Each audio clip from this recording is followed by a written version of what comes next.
The petition which triggered this debate calls for an increase to the state pension and to reduce the state pension age to 60. Now, I'll come to the appalling financial inadequacies of the state pension in a moment, but I would first like to address the age at which people become eligible. Now, we are by no means outliers among developed nations in having an ageing population. This presents many problems for the state to solve in terms of service provision and fiscal challenges. And I think as we debate this, we should all, every one of us in this room, be mindful that not all jobs are the same. Certainly as we sit here in the luxurious comfort of a palace, for example, there are people out there carrying out manual labour jobs, some indeed today in sub-zero conditions. And so, Robert, you and I may not think that we would be ready to retire at 60, but of course many others will. And so I believe that a balance must be struck. And whilst the SNP cannot support a reduction to 60 in the retirement age for practical reasons, this notion that the pension age needs to go up and up as a simple solution to the British Government's problems is, I believe, both cruel and unrealistic. Now, in terms of the Department for Work and Pensions, it feels like very little has actually changed since I was last shadowing this brief. The British Government continues its heartless policies, the cost of living crisis ravages on, and it is the very poorest and most vulnerable that brunt the bear of that hardship. And as I was preparing for today's debate, I found myself rather despairing, because Westminster, for me as a Scottish nationalist, often does feel like Groundhog Day, but no more so than we look at the policies of the Department of Work and Pensions. And yes, the same Tory policies that I was criticising last year, I find myself here today critiquing yet again. But to me, it seems that the DWP's strategy to try and address the cost of living crisis is to largely shove their fingers in their ears and just hope that inflation comes down. And despite this, the cost of living crisis continues to spiral out of control. And inflation has risen to 11.1%, that's a 41-year high. Essential family goods have risen sharply over the past year, and the Office of Budget Responsibility predicts that average household disposable incomes will fall by 7% this year and next. Mr Sims, food banks like those in my constituency, such as Glasgow North East Food Bank, are struggling to keep up with the rising demand. Around my constituency, I've heard food bank volunteers all across the constituency say that many people, sadly, are using food banks for the very first time. And one volunteer, I was surprised to see, told me that a family who had previously donated to the food bank was now forced to use it themselves. And one of the things that I reflected on when I previously held this brief was that, you know, as politicians, we are used to talking about child poverty on a regular basis, but I think some of us find it a lot less natural, a lot more embarrassing. We wince a lot more when we talk about pensioner poverty. It's not something I think we give enough focus to. But Independent Age have emphasised that, and I quote, "With more than 2 million pensioners already living in poverty, and the cost of living crisis hitting hard, we know that people are being forced to make impossible choices on how to cut back to be able to afford heating, electricity and food." And so, Robert, as Christmas approaches, research from Age UK has shown how frightened older people are about surviving the next few months, with significant numbers anticipating a more solitary and lonelier Christmas period than usual this year.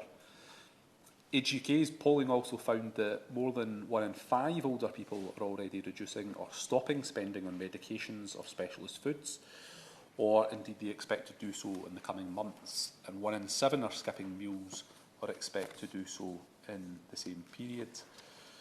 Now, I know that the government, and I've got a lot of respect, a genuine amount of respect for the Minister, I know that the government will say that the cost of living crisis is something that has come around as a result of Vladimir Putin's invasion of Ukraine, but the cost of living crisis is not solely because of Putin's invasion of Ukraine, or indeed the economic hangover as a result of the coronavirus pandemic.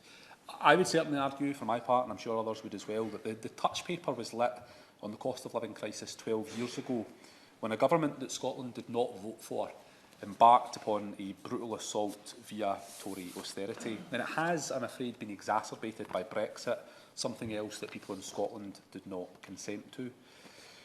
Now, the UK has one of the lowest state pensions in North Western Europe, and after a decade of Tory austerity cuts, pensioner poverty is now on the rise.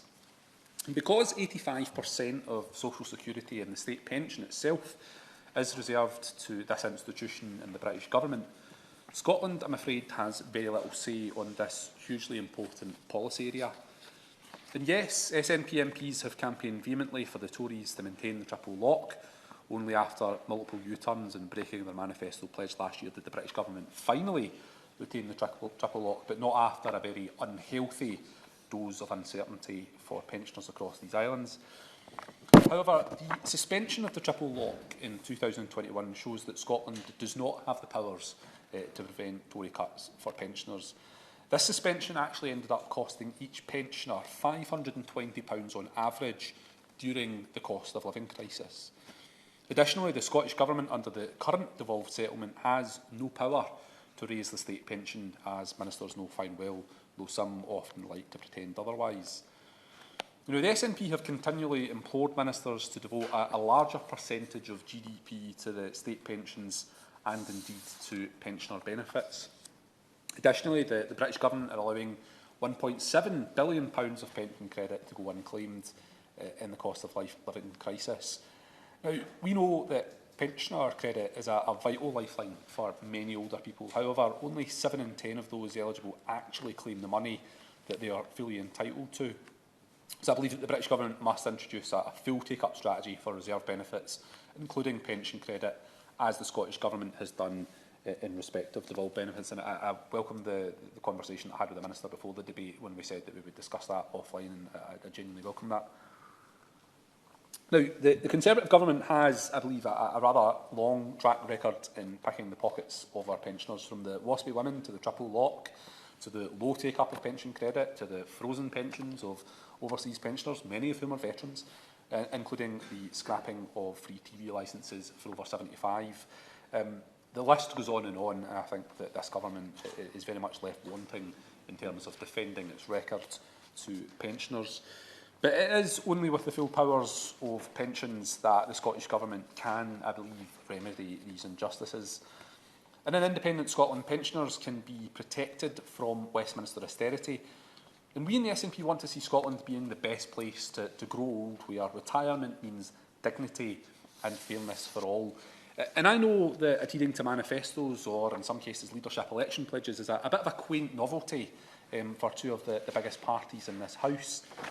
However, my party's 2019 manifesto committed myself and my colleagues to continue advocating for a fairer pension system and to oppose plans to increase the state pension age beyond 66. Alongside this, we would continue to call upon the British Government to establish an independent saving and pension commission to ensure pension policies are fit for purpose, and so, Robert, to genuinely reflect the demographic needs of different parts of these islands. I am very struck with the fact that life expectancy in, say, Kensington, Chelsea is very different to that in my own constituency of Glasgow East. Of course, all of this, though, is predicated in ministers in Whitehall listening to the voices of Scottish voters who they send to this House, something that the government, I would argue, has a very poor track record on. And so I think that the only way to ensure that our pensioners grow old with dignity in retirement is for Scotland to become an independent country with the powers to protect pensioners and ensure that they live their final days in prosperity, not poverty.